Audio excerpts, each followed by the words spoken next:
Hello viewers, good morning everyone, welcome to my Nupur's kitchen. সবাই কেমন আছো? আশা করছি সবাই খুব ভালো আছো। তো আজকে আমি তোমাদের একটি ইউনিক স্টাইলের রেসিপি নিয়ে চলে এসেছি। তোমরা এই রেসিপিটার সাথে অনেকেই পরিচিত নও। আমরা সবাই আলু পোস্ত খেয়ে থাকি বা ঝিঙে আলু পোস্ত করে থাকি, পটল পোস্ত খেয়েছি, পোস্ত দিয়ে পনির রান্না করেও খেয়েছি। ঠিক তেমনি সয়াবিন আলু পোস্ত আমরা কোনোদিন খাইনি। তো আজকে আমি সেরকমই একটি রেসিপি তোমাদের সামনে শেয়ার করছি, সয়াবিন পোস্ত। এবার সয়াবিন আমরা পেঁয়াজ রসুন দিয়ে তরকারি করে খেয়ে থাকি, কিন্তু এই রান্নাটা একদম অসাধারণ হয় এবং খুব চটজলদি রান্না করা যায় এবং খুব বেশি ঝামেলা লাগে না রান্না করতে। তো আমি এখানে বড় বড় সয়াবিন নিয়েছি, আর দেখতেই পাচ্ছ কড়াইতে একটা বাটি নিয়েছি, তার মধ্যে জল গরম করতে দিয়ে দিয়েছি। আমি জলটাকে কিছু নয় ঢাকনা দিয়ে ঢেকে দেবো, যাতে খুব তাড়াতাড়ি এটা গরম হয়ে যায়। তো সয়াবিন যারা একঘেয়ে পেঁয়াজ আদা রসুন দিয়ে করে খেয়ে বোর লাগছে, বা অনেকে চিলি সয়াবিনও করে খেয়েছে, কিন্তু এই রান্নাটা ভাত দিয়ে খাওয়ার একটা ইউনিক রান্না। এটা খুব চটজলদি বানিয়ে নেওয়া যায়, বেশিক্ষণ লাগে না। এই রান্নাটা করার জন্য এখানে আমি আলু নিয়েছি, ঠিক পোস্ত যেরকম আলু কাটে।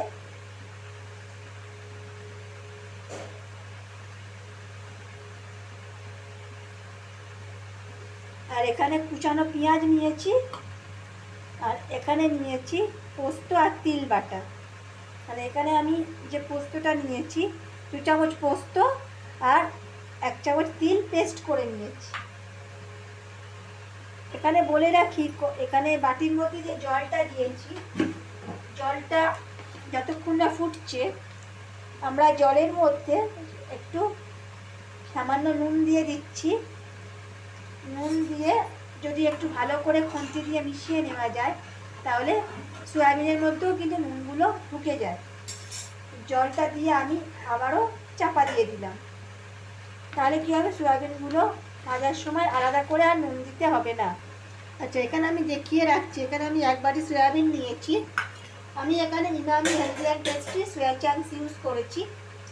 তো জলটা ফুটতে আমার শুরু করে দিয়েছে, গ্যাসের ফ্লেমটা আমি কমিয়ে দেবো, আর সয়া বড়িগুলো আমি এখানে দিয়ে দেবো। এবারে আমি গ্যাসের ফ্লেমটা বন্ধ করে দেবো। গ্যাসের ফ্লেমটা বন্ধ করে দিয়ে ঢাকনা দিয়ে ঢেকে দেবো, তাতে করে কী হবে, সয়াবিনগুলো নরম হয়ে যাবে। এখানে আমি একটা কড়া জেলে দিয়েছি। কড়াতে আমি সামান্য পরিমাণে তেল দিয়ে দিচ্ছি। এই তেলটা দিচ্ছি কারণ আলুগুলোকে হালকা আমি ফ্রাই করে নেব।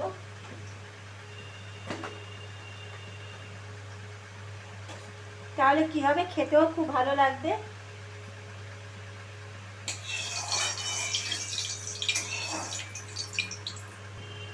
তেল আমার গরম হয়ে গেছে, এখানে আমি আলুগুলো দিয়ে দেবো। আলুগুলো আমি ভালো করে জল ঝরিয়ে নিয়েছিলাম, ধুয়ে জল ঝরিয়ে রেখেছিলাম। এবার আলুগুলো ভাজার সময় এখানে আমি স্বাদ অনুসারে অল্প একটু লবণ অ্যাড করে দিচ্ছি, আর তার সঙ্গে আমাকে অ্যাড করতে হবে স্বাদ অনুসারে হলুদ। লবণ আর হলুদ দিয়ে আলুগুলোকে একটু হালকা ফ্রাই করে নেব। যেহেতু এটা পোস্ত, আমরা আলু পোস্ত বাড়তে বানিয়ে থাকি, সাদা সাদা পোস্ত অনেকে বাড়তে বানানো হয়, বা অনেকে হলুদ লঙ্কার গুঁড়ো দিয়েও পোস্ত বানিয়ে খায়। তো যেহেতু এটা সয়াবিন পোস্ত, তাই এটা এখানে সামান্য একটু হলুদ দিতে হবে। আলুগুলোকে হালকা ব্রাউন করে ভেজে আমি তুলে রাখবো। আচ্ছা, আলুগুলো আমার একটু লাল লাল করে আমার ভাজা হয়ে গেছে। আলুগুলো আমি এবার একটা পাত্রতে আমি তুলে নিচ্ছি। আলুগুলো পুরোপুরি আমি কুক করবো না,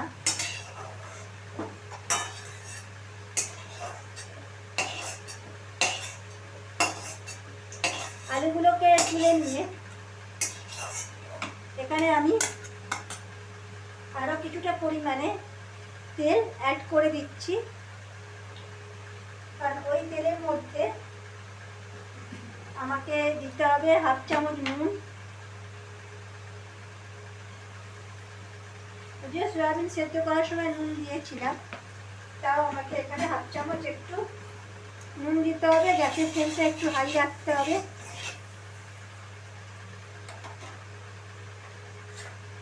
এবারে আমি দেখতেই পাচ্ছ সয়াবিনগুলো সেদ্ধ করে জল ঝরিয়ে নিয়েছি। সেই সয়াবিনগুলো আমি তেলের মধ্যে দিয়ে দেবো। সয়াবিনগুলো একইভাবে একটু নেড়ে নিতে হবে।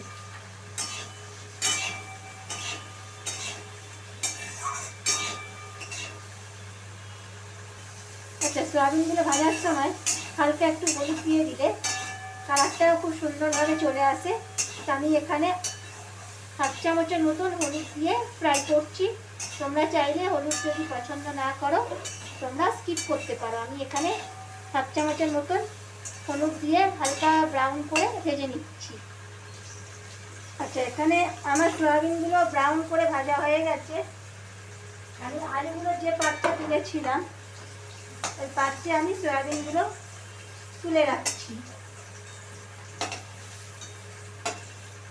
সয়াবিনগুলো খুব বেশি লাল করে আমি ভাজিনি, একটু ব্রাউন হলেই সয়াবিনগুলো তুলে রাখবেন। আরও কিছুটা তেল, আমি সয়াবিনে যেহেতু তেল লাগে আরও কিছুটা তেল দিয়ে দিলাম। তেলের মধ্যে আমাকে এবার দিতে হবে কালো জিরে, যেহেতু এটা পোস্ত 1/2 টিস্পুন আমি কালো জিরে অ্যাড করলাম।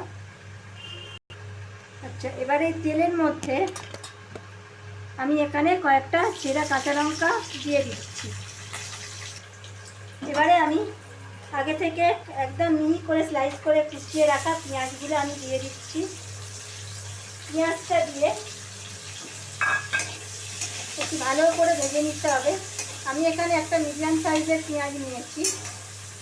পেঁয়াজটা দিয়ে ভেজে নিতে হবে, একটু ব্রাউন হওয়া পর্যন্ত আমাদের ওয়েট করতে হবে। পেঁয়াজটা যাতে তাড়াতাড়ি সফট হয়ে যায় তার জন্য এখানে আমি দিয়ে দিচ্ছি 1/2 টিস্পুন নুন। এতে করে পেঁয়াজের একটা ব্রাউন কালার যদি না আসে ভালো লাগবে না। তো নুনটা দেওয়ার কারণ হচ্ছে যে পেঁয়াজটা খুব তাড়াতাড়ি সফট হয়ে যায়।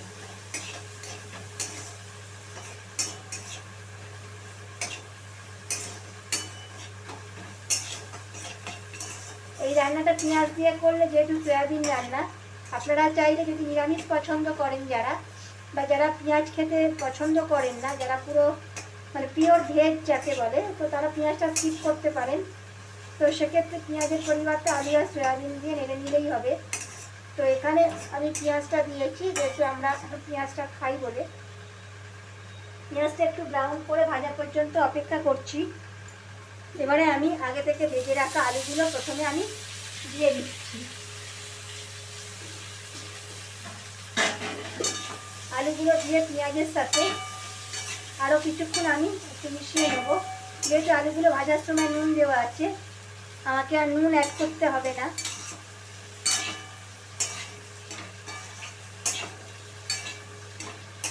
আলু, পেঁয়াজ, কাঁচা লঙ্কা ভালোভাবে মিশিয়ে নিচ্ছি।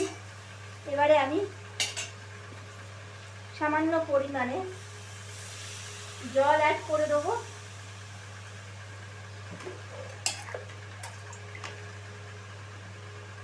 জলটা দেওয়ার কারণে আলুগুলো যাতে খুব তাড়াতাড়ি সেদ্ধ হয়ে যায়। খুব সামান্য পরিমাণে জল দিচ্ছি। আলুগুলো সেদ্ধ হয়ে গেলেই বাকি ইনগ্রিডিয়েন্টসগুলো আমি অ্যাড করে দেবো। এবারে আমি একটা ঢাকনার সাহায্যে আমি ঢেকে দেবো 5 মিনিটের মতন। আচ্ছা, এবারে দেখতেই পাচ্ছেন যে এটা সুন্দর করে ফুটে উঠেছে ঝোলটা, আর জলটাও অনেকটা মরে গেছে। এবারে আমি ভেজে রাখা সয়াবিনগুলো অ্যাড করে দিচ্ছি।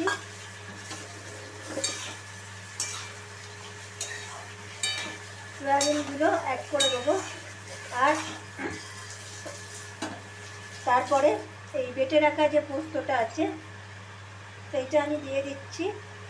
পোস্তর বাটি ধোয়া জলটাও আমি এখানে আস্তে করে অ্যাড করে দিচ্ছি। এবারে সমস্ত জিনিস খুব ভালোভাবে আমাদের মিশিয়ে নিতে হবে।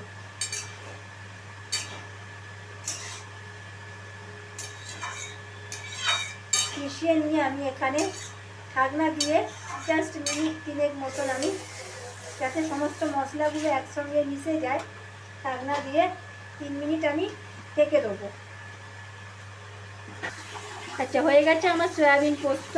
উপর থেকে আমি 1 চামচে কাঁচা তেল ছড়িয়ে দিচ্ছি। এবার তোমাদের দেখিয়ে দিই, তৈরি হয়ে গেছে আমার সয়াবিন আলু পোস্ত। আমি যেরকমভাবে বানালাম তোমরা একইভাবে বানিও, বাড়ির সকলকে খাইও। আশা করছি গরম ভাতে সবাইকারই খেতে খুব ভালো লাগবে। আর অবশ্যই আমার পেজটি ফলো করো, যারা ফেসবুক থেকে দেখছো। যারা ইউটিউব থেকে দেখছো তারা প্লিজ আমার চ্যানেলটি সাবস্ক্রাইব করে দিও। ধন্যবাদ, ভালো থেকো।